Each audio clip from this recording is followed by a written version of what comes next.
So the neocon and the neoliberal warmongers are out in full force. Can you guess which country they have set their targets on now? Well, any takers? Any hints?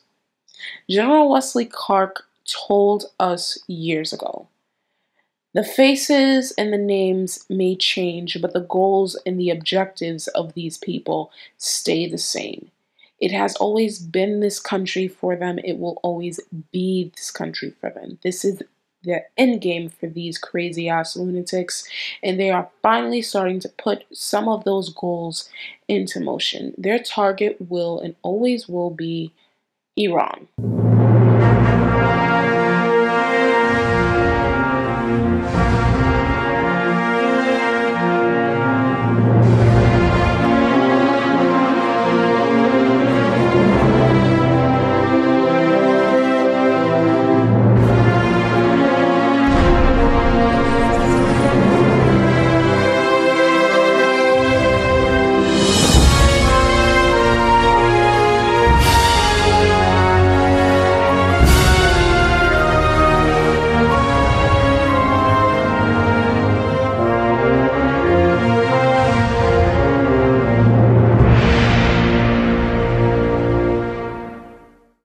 So the neocons are out in full force. The people in the State Department have formed what they call an Iran Action Group to coordinate and run a aggressive, if you will, U.S. policy against the Islamic Republic. This comes along the eve of the 65th anniversary of the previous American action against Iran. In 1953, the CIA, with the help of the British, led a coup against the democratically elected government of Mohammad Mossadegh because he was going to nationalize the oil in Iran to basically help the Iranian people. And the CIA, the British, the US, they didn't like this. They overthrew him. They installed the Shah. The Shah, unfortunately, was an extremely repressive regime in Iran, but he was very friendly towards the West.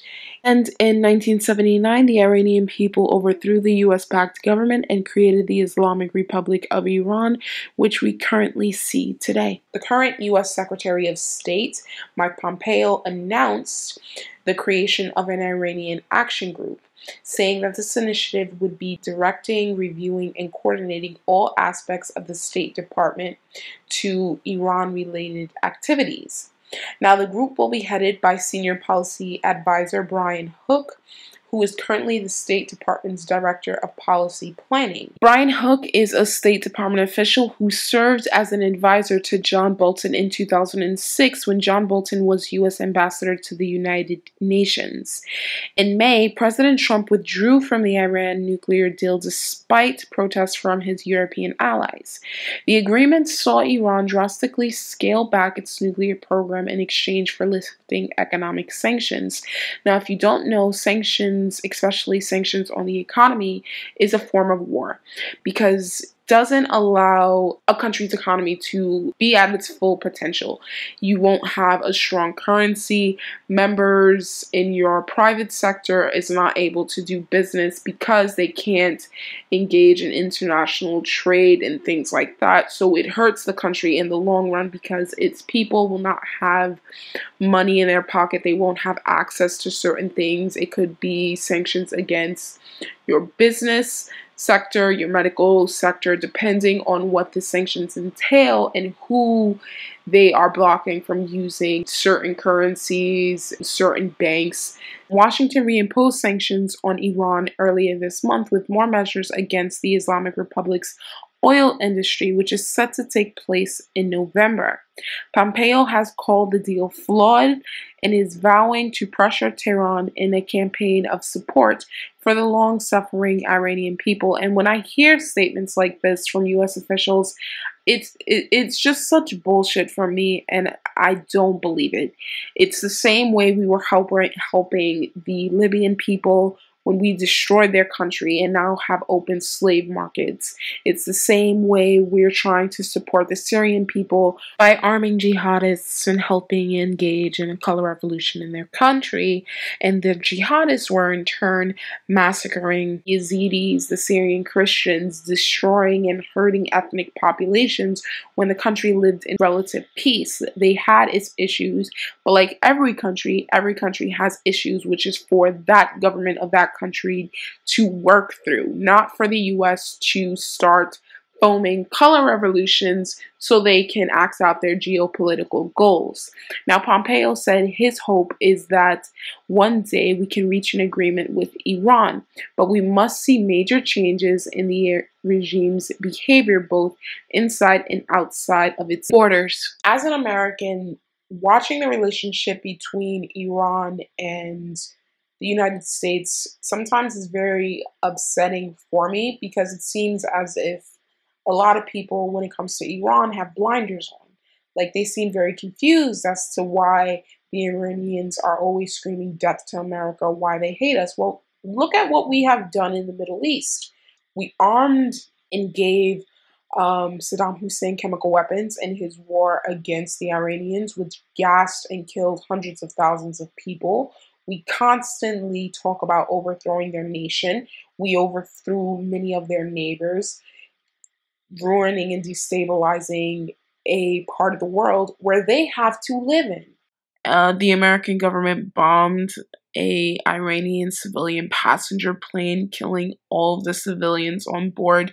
So there is a long history as to why the Iranian government, the Iranian people, not all, but some, have an extreme dislike and distrust for the US government because of its actions, because of the way we have dealt with this nation, because of our actions dealing with other nations, and then wanting the Iranian government to come to the table to form agreements with them, with the US can't even keep its word. It sort of flip-flops or deals with a forked tongue.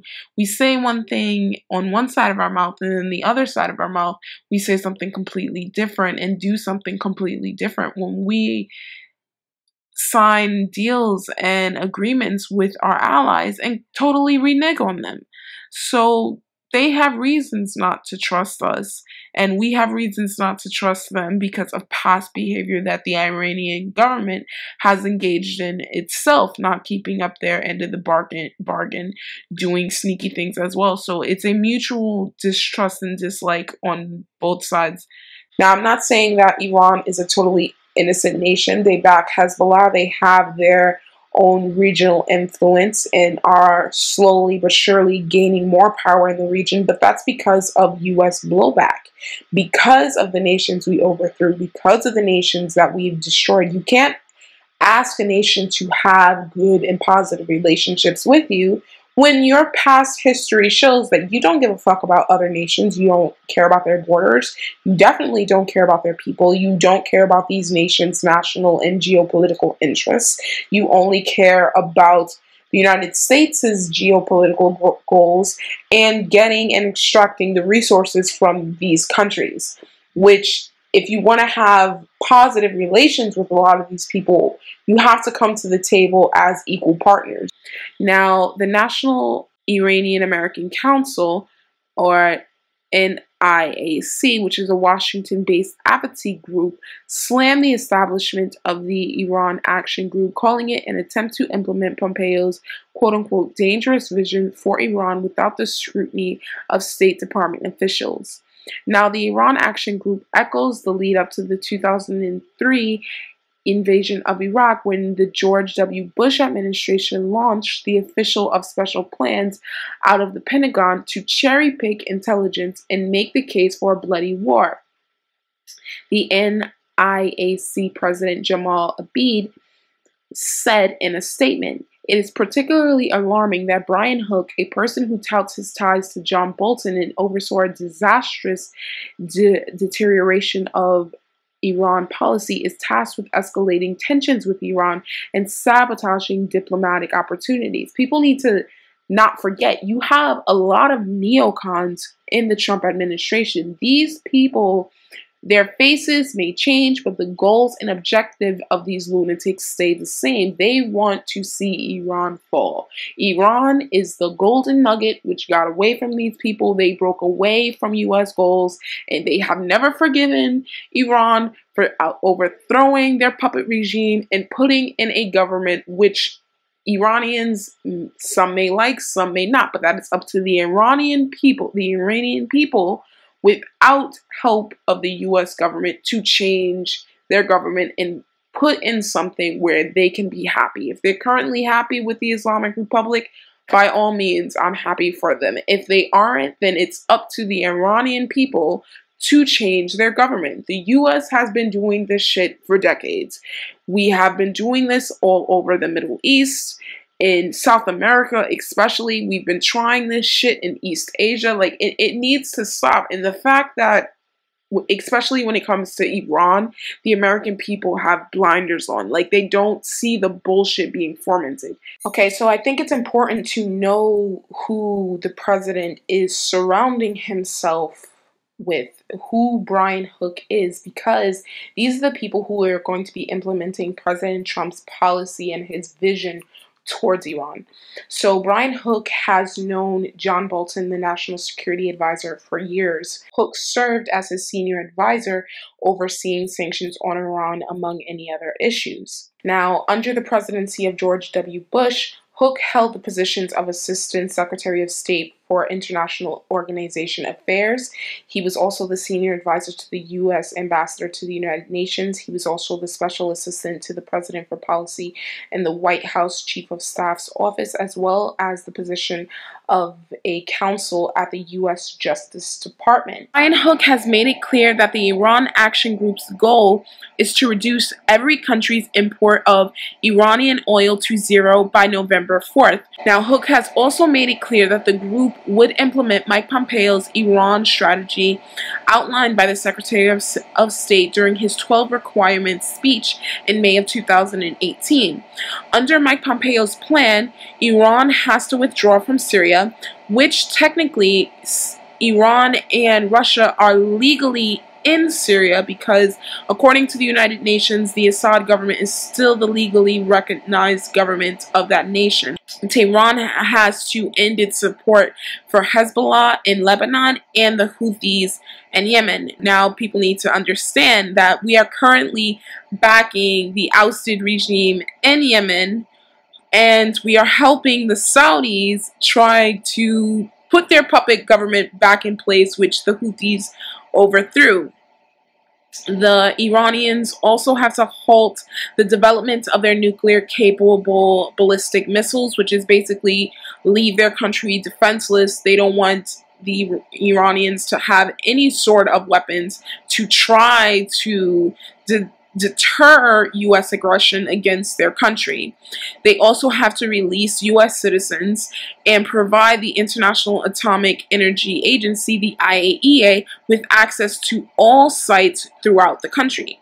According to Hook, the newly established group will not seek ways to mend fences with the IRA, only if the government of Iran demonstrates a quote-unquote commitment to make fundamental changes to its behavior.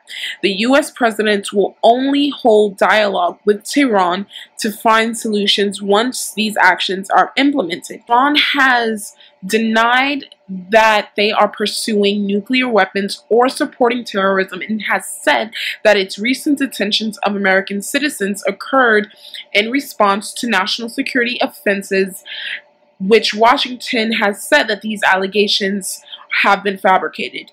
Now, in my opinion, I don't think that what Iran is saying is false, because we have seen the United States take very provocative actions in other parts of the world, whether they are quote-unquote engaging of freedom of navigation in the South China Sea, knowing that this is a provocative action against China, or engaging in freedom of navigation in the Black Sea, knowing that this is provocation against the Russians. Like, the United States does this all over the world, and if one of these nations were to take an action towards the US because their national security is in danger with the US doing this, then it will be called aggressive. It will be called unreasonable. It would be called these people are engaging in hostile actions against peaceful navigations of the United States, and we don't understand why they are doing this, and this just shows that they are unreasonable nations, that they can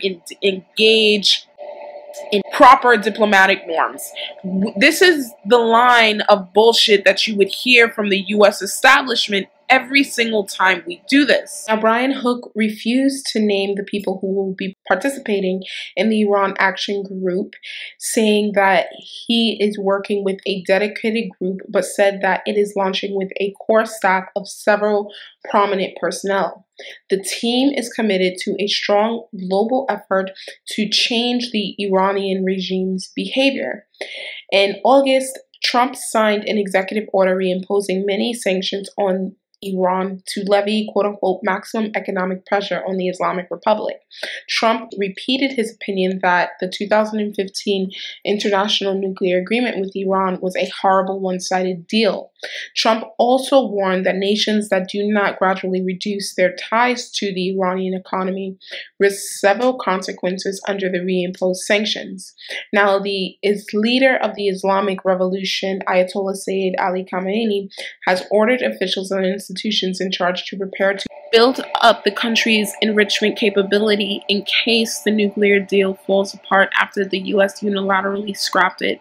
So it will be interesting to see what happens in the next upcoming months. I'm the Millennial Revolt.